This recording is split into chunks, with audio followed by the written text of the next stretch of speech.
morning and welcome back to our 9th episode of So Spiritual. I hope you guys survived the holidays.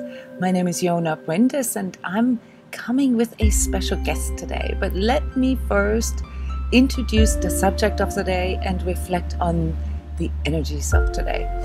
First of all, we're doing this live here on Instagram, on Facebook, and on the transCODES Sacred Self-Healing Forum. So you can comment there, and this is why we're doing this live. We want to get your questions, we want to get your comments.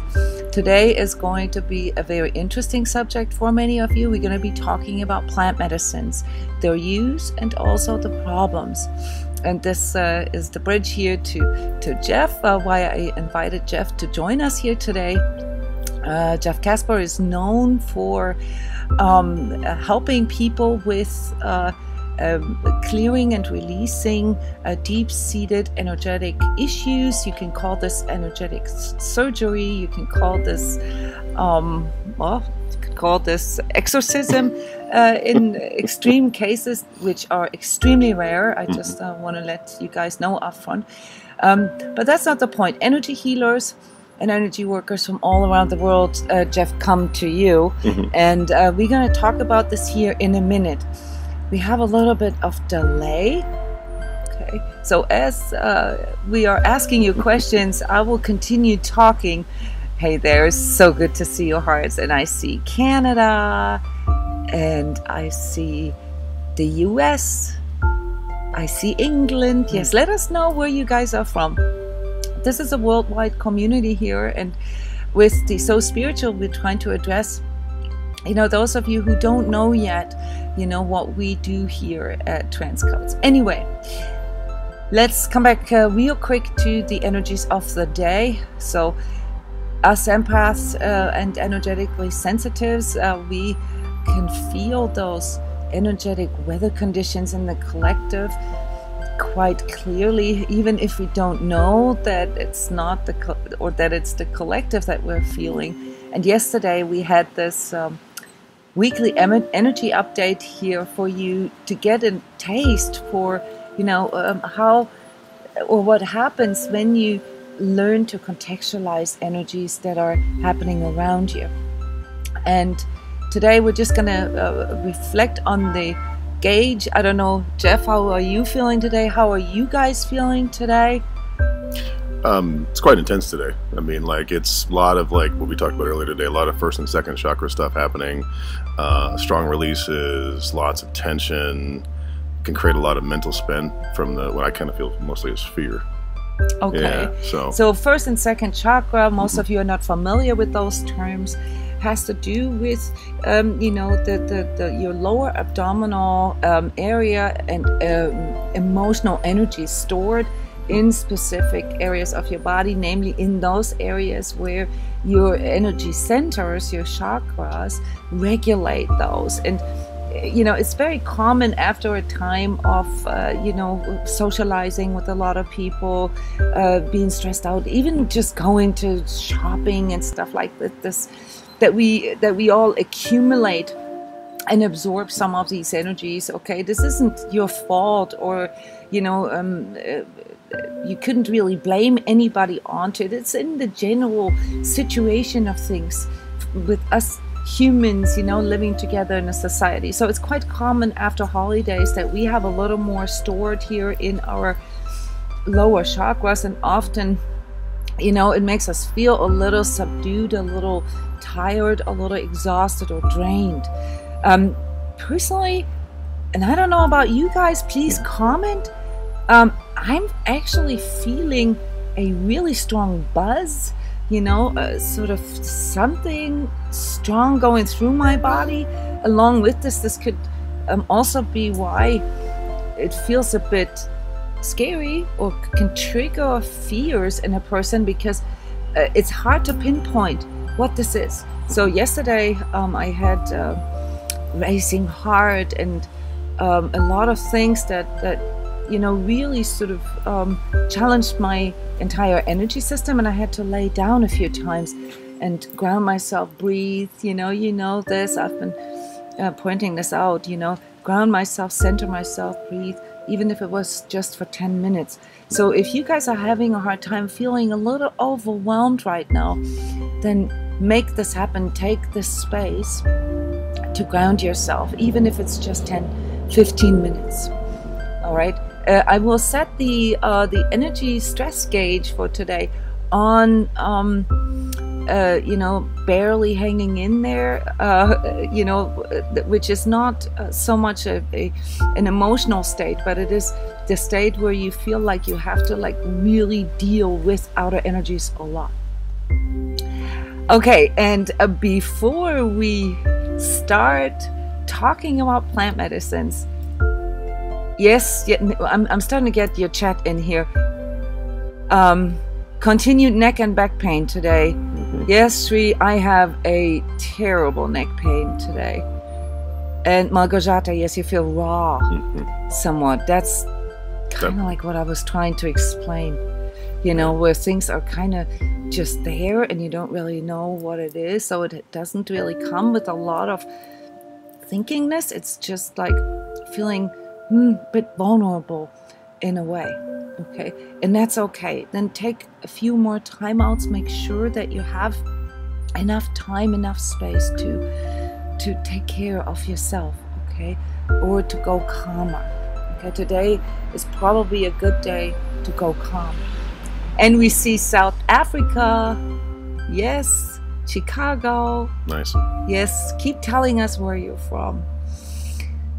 But let's switch to our subject for today, namely understanding plant medicines. And this is a huge topic. Obviously, we can't cover it all. We'll try to cover some things that are, I would say, myths around plant medicines. Okay, so if anything, whether you are experienced with plant medicines or not,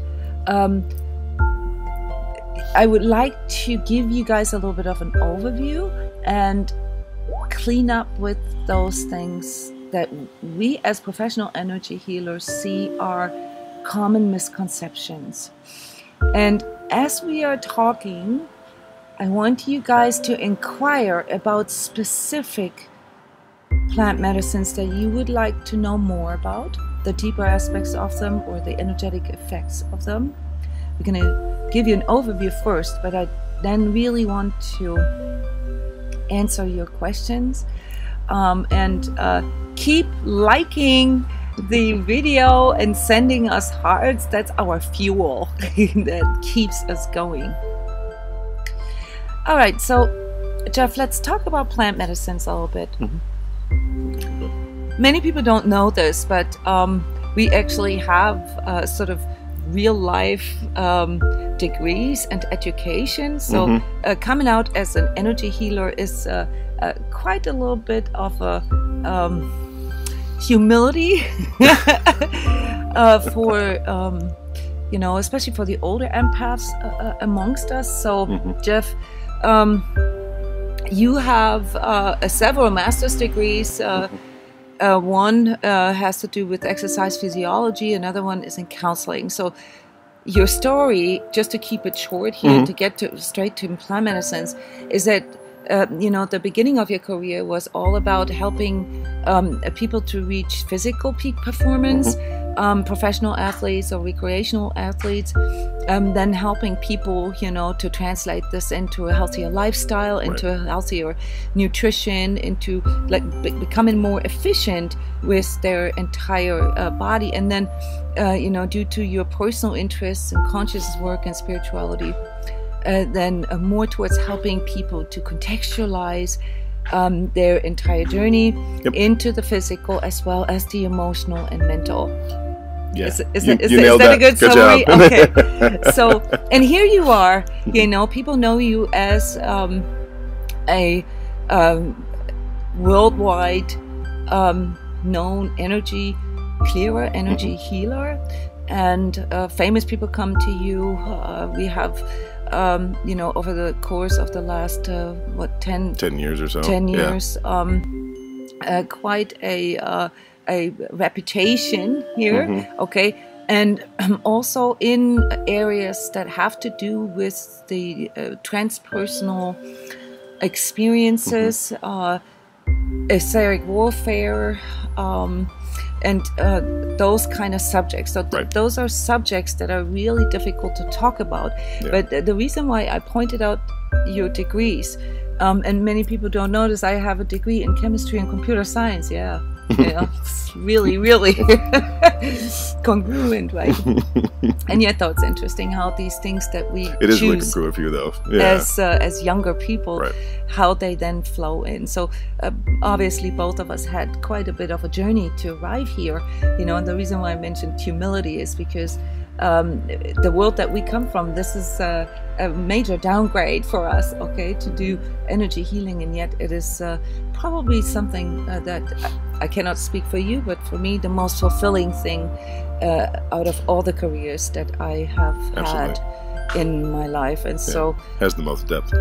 And it's also the place, that makes it really easy to devote yourself to this kind of guidance that we provide for people here. So I want you guys to understand that we are not some like woo-woo out there guys, who tell people to take drugs, to have all these altered states of consciousness. No, on the contrary. However, we do have quite extensive training in shamanism and transpersonal psychology as well. So what we are seeing here is an interesting opportunity for those who want to go deeper, to work with certain plants, and I want to point out that when we talk about plant medicines, it's not just about drugs,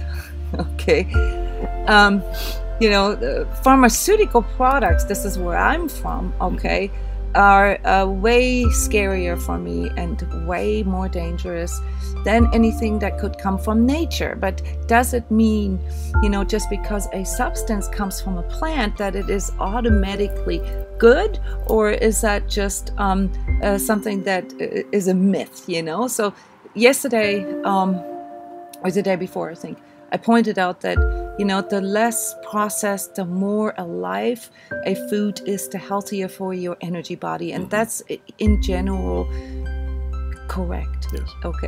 But when it comes to the medicinal purpose of plants, we all know this, a lot of our pharmaceutical products have originated in herbs and plant essences. It's in the ration, it's in the portion, it's in how much of it you use. So some substances are extremely toxic and deadly, but in tiny amounts they can actually activate something in you, that enhances your immune system, or that allows you, to specifically attack, certain germs, or does something to your system to heal better.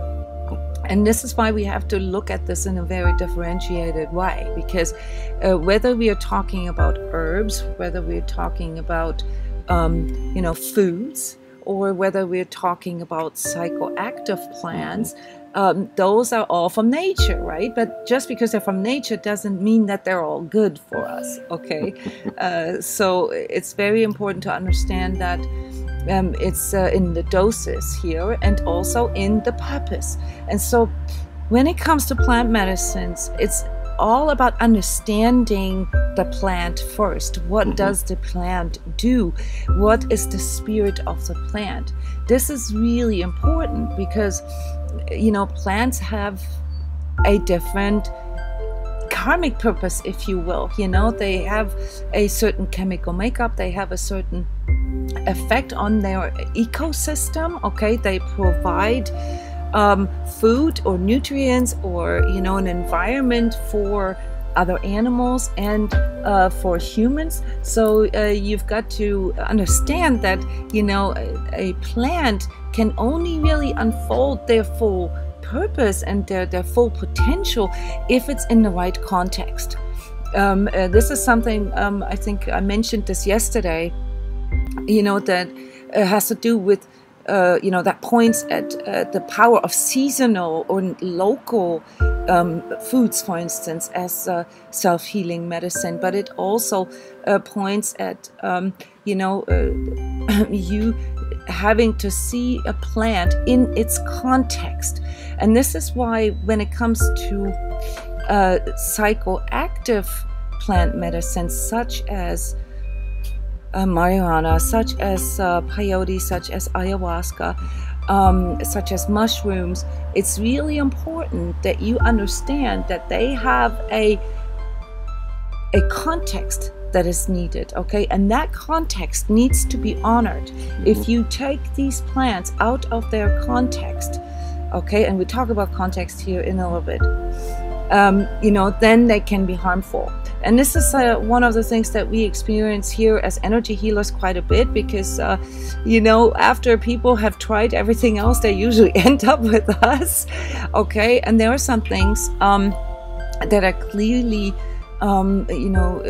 problematic. But let's back up a bit. What are plant medicines? Not just the psychoactive ones. Okay, so probably the most popular plant medicines in the world are coffee and tobacco. Those are plant medicines as well. Yep. So are grapes and hops for alcohol. All the herbs we use for cooking. Yep. So just to put this into the larger perspective here, okay? So even sugars. So while sugar, refined sugar, is actually a neurotoxin, so it's very toxic for a system, but it does provide a recreational use to us, okay? And we know this is same with chocolate, with cocoa. Those are all good examples of plant medicines that do have medicinal purposes. They have the ability to relax or to stimulate and to do something to our body that can enhance, our well-being, okay? But only in moderation. If it's misused, then obviously, we dehydrate. If we drink too much coffee, we go into sort of an adrenaline cortisol shock with too much sugar, or with too much caffeine.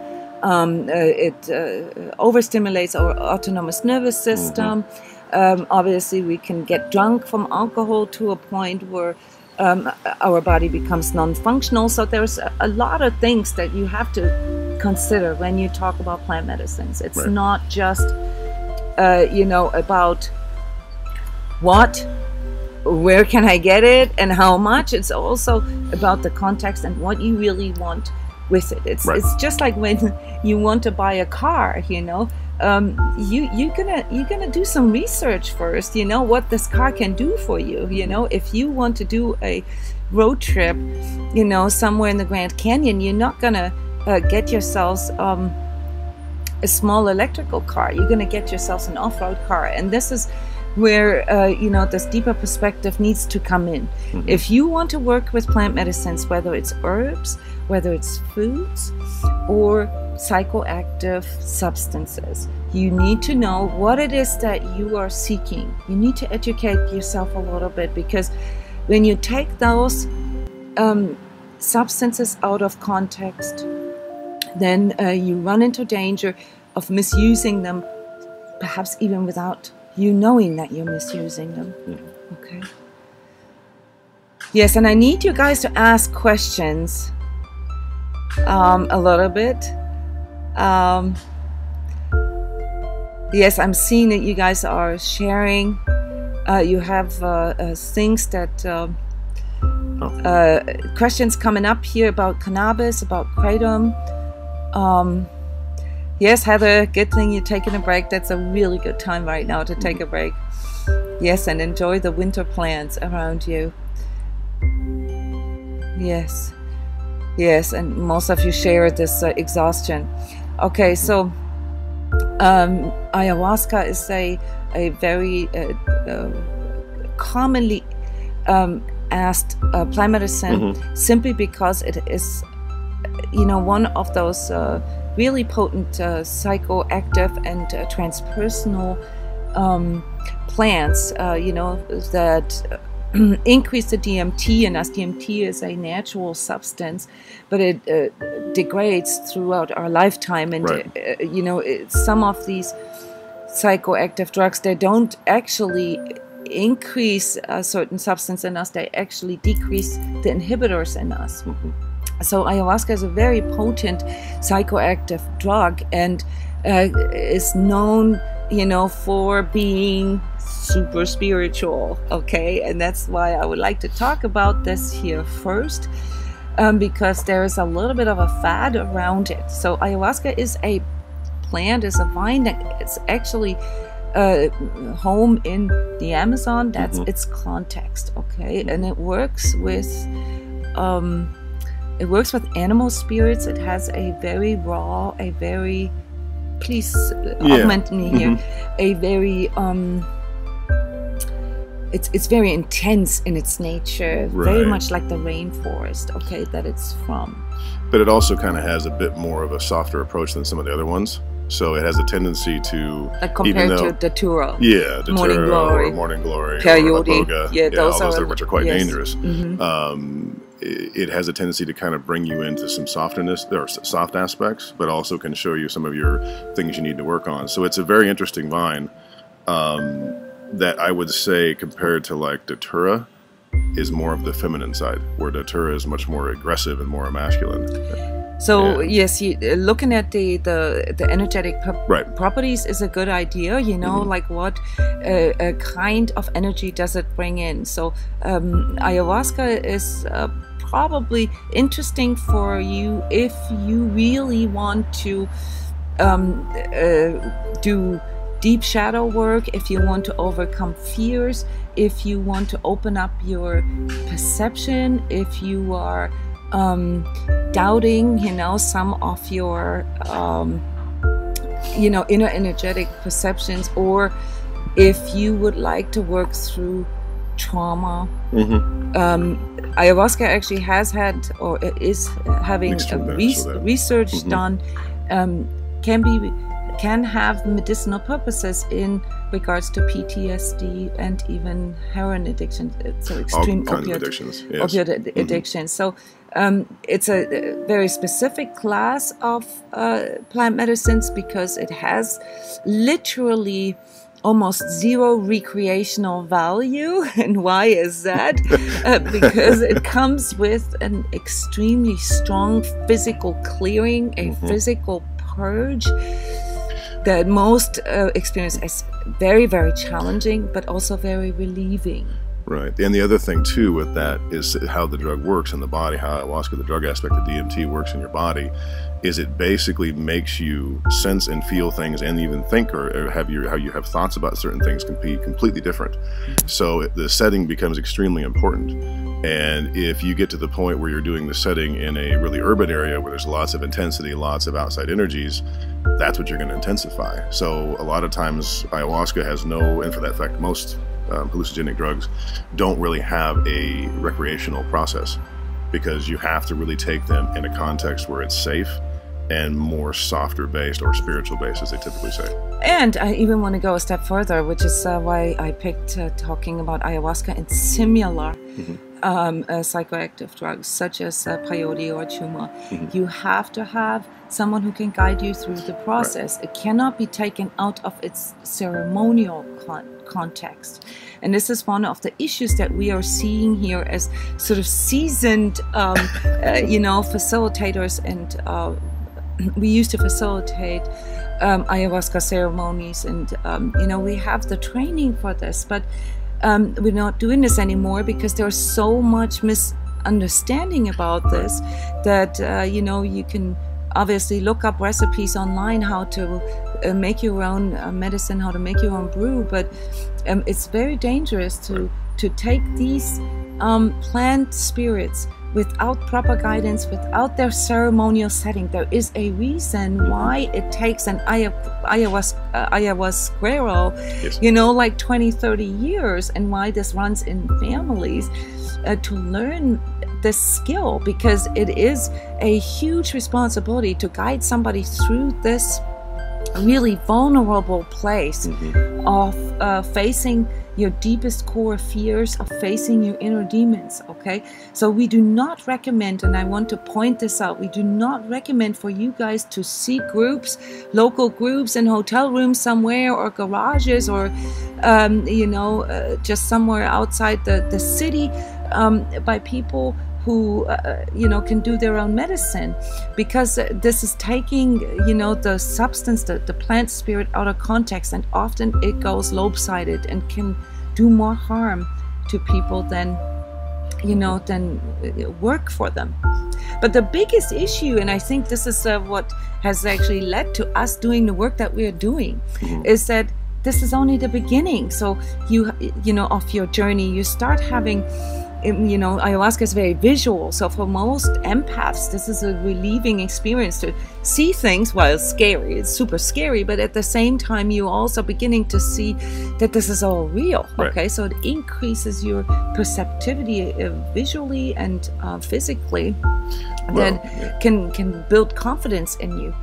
And we had a radio show yesterday. We talked about this, where this can also be used as a training space for you if you, for instance, plan on being of service to others. Not necessarily as a shaman, but as an energy healer. This can be a wonderful training space for dealing for etheric defense, for etheric warfare, to learn how to deal with these really intense energies and entities that become visible to you, that are normally invisible for you. But the main point is that after you've had an experience like this, you really need to work with someone through this experience. So without the sharing, without the community or the tribe, if you will, like how it used to be in the original setting, to accompany you through this process, and the safety also that comes with that.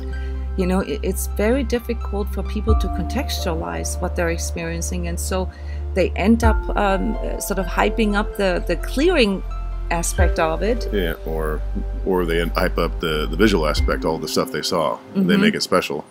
Yeah. And then they basically just live from one gig to the next. So while ayahuasca, like so many other plant medicines, doesn't really have, some do, but the psychoactive ones usually don't, they're not addictive really. No. It's the opiates that are addictive. So it can create a situation for a person where they feel like they need this substance in order to clear, and live from one gig to the next. They externalize it, and then comes the soul spiritual aspect on top of it, which makes it sort of a fad thing to do. And this can be quite difficult for people, to feel like they're only cool or they're only spiritual if they have done these things. We do not recommend this really for proving, that you're tough or anything like that. This is too serious, guys. Okay, so these things need to be guided. They need to come in their context. And the other thing too is that just like any drug we talk about, it wouldn't matter what it was, it will not get you there. Where you're transcendent, where you're connected. It may temporarily, it may briefly. There can be some very expansive experiences on these type of drugs or plant medicines, but it will not get you there and keep you there. The work is what does that. So that's the important thing to know, is that's why it's so important to learn how to reframe, to be in a very safe setting so you can talk about what you experience, the feelings that are there, and then understand that you take that work and then you keep going with it. So you take what you experience and that's where you go. You don't make it special, you don't make it anything, you just keep working with it. Yes, so we want to point out that we do not recommend people plant medicines, neither sort of as recreational nor as a spiritual experience. You do not need this as a spiritual experience. So the way the human energy system is designed is that we can get to these places without any external substances. And when it comes to healing, and when it comes to recovering from something, or when it comes to clearing, because these things are daily things really that we need to learn to integrate, it is so much more important in our view to learn how to do this without any external, you know, substance. Or I mean, you can use them for support, you know, like I use, you know, I drink a lot of teas, I use essential oils, I use plants as my you know, my food, you know, my food medicine, you know, but it is not needed, you know, to you know, as a means for your spiritual journey. Okay. It is a tool. It can be very beneficial for certain things, but past that, again, it's not needed. Yes. So when it comes to these psychoactive or hallucinogenic plant medicines, we strongly advise you to, if you really have this calling, to only do them in context with their original plant spirit, which would be where they're from. If you feel like you want to travel to South America or to Africa to experience certain substances, then you know, do research, pick a good retreat, and make sure that there are either therapists or shamans there that can accompany you through this process. Besides that, sort of urban shamanism has its use, you know, sweat lodges and so forth are great, and they can be done here in the United States or in Europe, you know, because they're part of our tribal inheritance. But working with plant medicines would be disrespectful, in my view, to take them out of their context, and that's why things go lopsided. And they do big time. Yeah. Let's switch to smoking pot, because that, especially here in the United States, is a huge subject and something that we encounter every day. And Annette, I just want to comment here to Kratom is a medicinal substance, African in origin, and is currently celebrated as one of those new miracle substances, perhaps for cancer therapy. Is very interesting, the research there. Let's keep an eye on it, but it does not qualify as a spiritual or hallucinogenic some substance. Obviously, you know, you can get high on anything if you really want to, but it's one of those substances, you know, that just like snake venom and so forth, who are very, very dangerous. Okay, so this needs to be handled extremely careful. Yes, and we climb your light. You're commenting here that to point out the psychological dependency or addiction. So hallucinogenic substances normally don't create a physical addiction, but they can, of course, create what you call the psychological addiction. We call this a coping issue, namely, and that's why we wanted to talk about marijuana and pot, as this is being celebrated here, especially in the United States, as one of these, you know, sort of wonder medicines. What is the plant spirit here that we are working with? Okay, so compared to marijuana, to ayahuasca, marijuana is a much softer, a much more feminine spirit here that comes in with a lot of medicinal properties. Okay, so it can help people to relax. It can help, you know, it's a different class of drug. Yeah, completely. It can help to calm the nervous system to a point where the pain perception alters, so it can be used for, you know, as a painkiller, if you will. It can be used as, you know, for pain management. It can be used for, you know, in general, helping people through certain physical or emotional or mental states that have to do with anxiety and depression temporarily. And some nervous issues as well. Nervous system issues.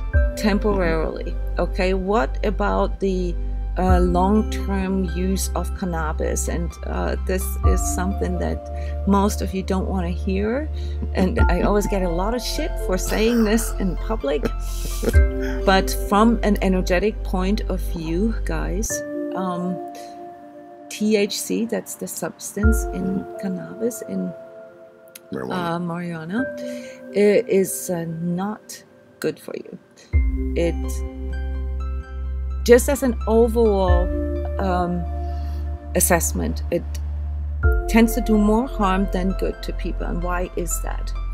Okay, so I can see that, you know, with the legalization of cannabis and all these different products that are now coming onto the market, such as oils and, you know, supplements and so forth, that there is a, you know, that this is a different type of administration of it.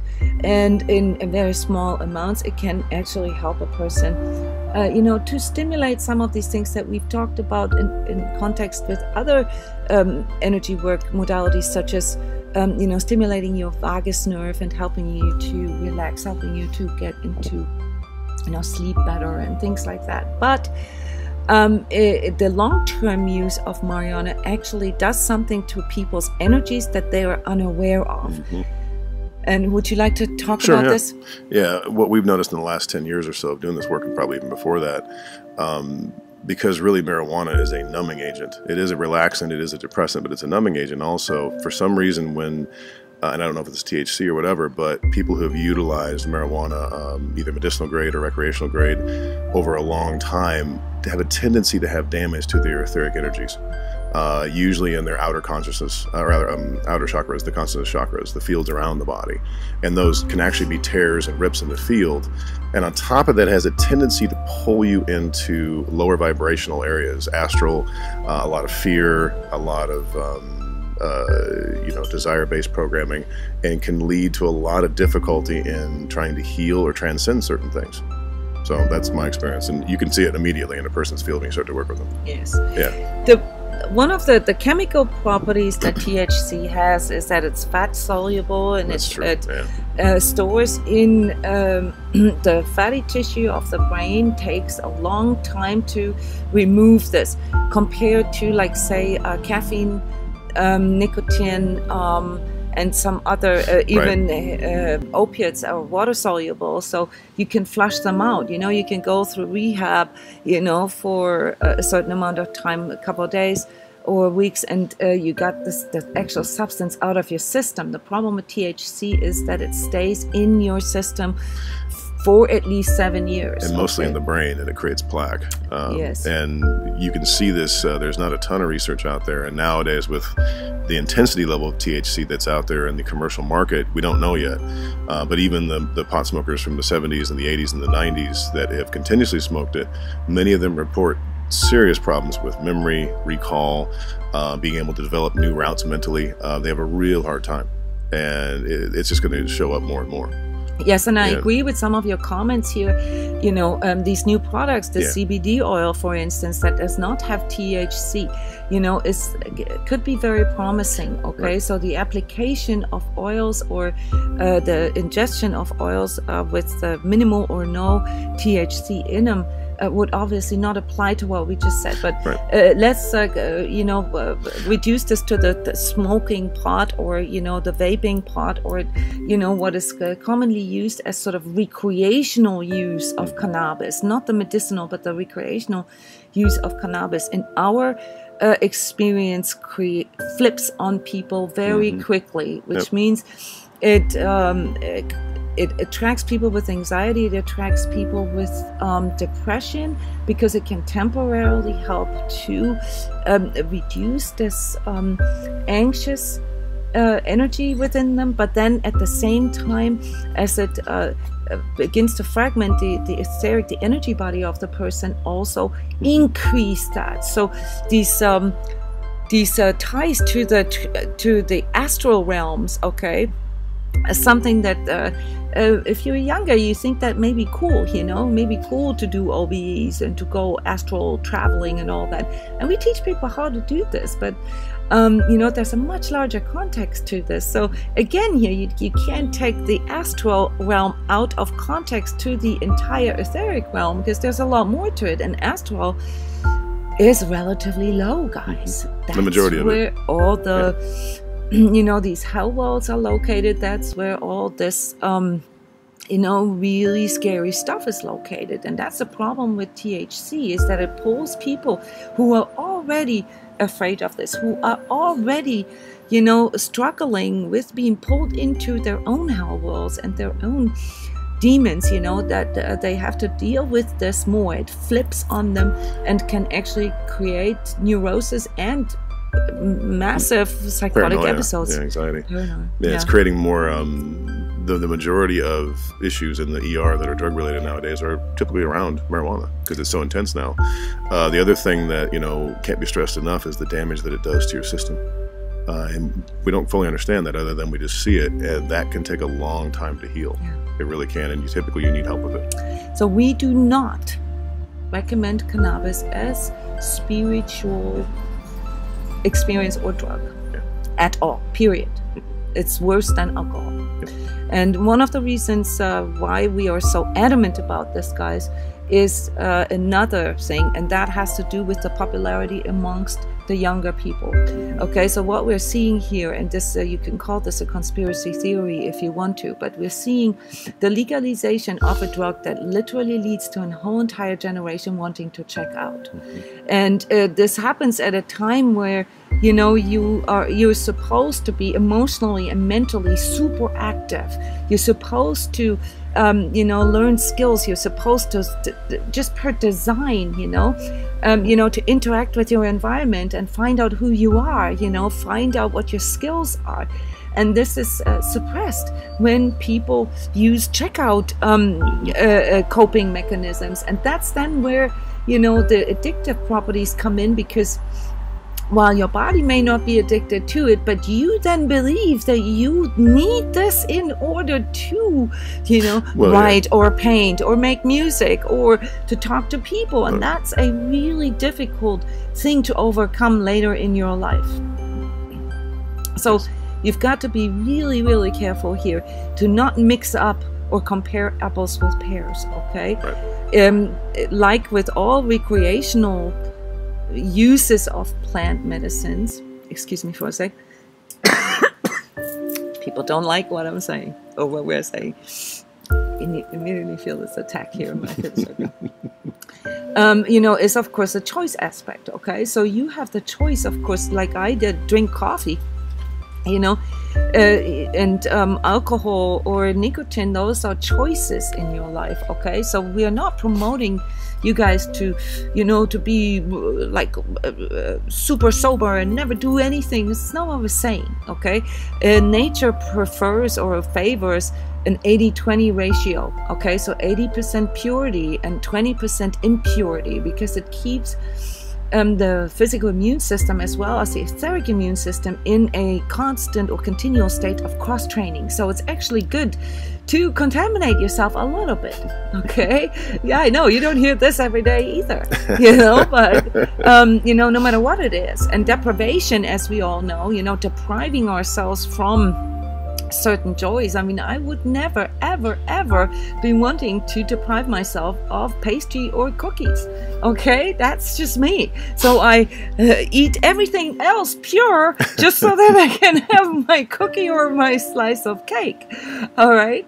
So you need to understand that there's a choice part, and that choice part, you know, comes down to your own integrity. It comes down to you really also reading your own energy. You know, it's different for each and every one of us. Right. So, you know, some people can't really tolerate coffee that well, or sugars. You know, other people have a little more knowledge. So there's a lot of facts, guys, you know, how to manipulate that in your body. You know, there's things that you can do, for instance, drinking lots of water. So any kind of substance that you use, you know, like alcohol, for instance, that is water soluble, you know, by flushing your body with tons of water, you can help your body to metabolize it and to get rid of it quicker. Right. You know, same with sugars and so forth. There's a lot of things that you can do to help your metabolism, you know, to work through this. But for the most part, we have to make these choices as self-responsible beings in all areas of our lives. We have to make these choices in regards to the people that we socialize with, in regards to the thoughts that we allow in, you know. If we allow negativity in, you know, then we align ourselves to it. We have to make these choices in regards to, you know, our jobs, our relationships, our general choices in life.